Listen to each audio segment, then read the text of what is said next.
లలితా సహస్రనామంలోని 44వ శ్లోకం మనం చదువుకుందాం ఫ్రెండ్స్. ఓం ఐం హ్రీం శ్రీం శ్రీమాత్రే నమః. నిర్లేప నిర్మల నిత్యా నిరాకార నిరాకుల నిర్గుణ నిష్కల శాంత నిష్కామ నిరుపప్లవ. నిర్లేప కర్మబంధములు అంటనిది.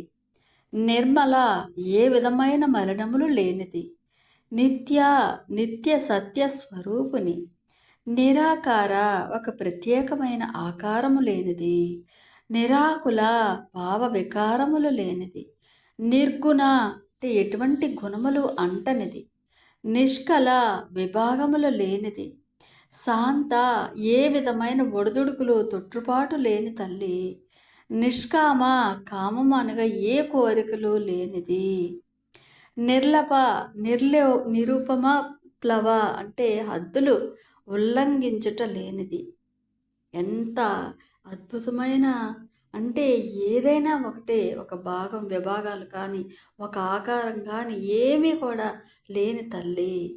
నిత్యముక్త నిర్వికార నిష్ప్రపంచ నిరాశ్రయ నిత్యశుద్ధ నిత్యబుద్ధ నిరవధ్య నిరంతర. నిత్యముక్త అంటే ఎల్లప్పుడూ సంగము లేనిది.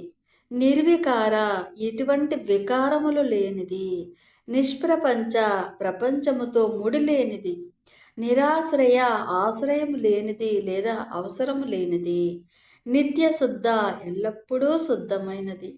నిత్యబుద్ధ ఎల్లప్పుడూ జ్ఞాన స్వరూపురాలు. నిరవధ్య నిందించుటకు కూడా ఏమీ లేనిది. నిరంతర ఏమాత్రము సందు లేకుండా కూడా అంతటా వ్యాపించి ఉన్న తల్లి, బంగారు తల్లి. అంతటా నేనే, అన్నిటా నేనే వ్యాపించి ఉన్నాను అని మనకి చెప్తున్నది అనమాట. మనము అది గ్రహించుకోవటమే.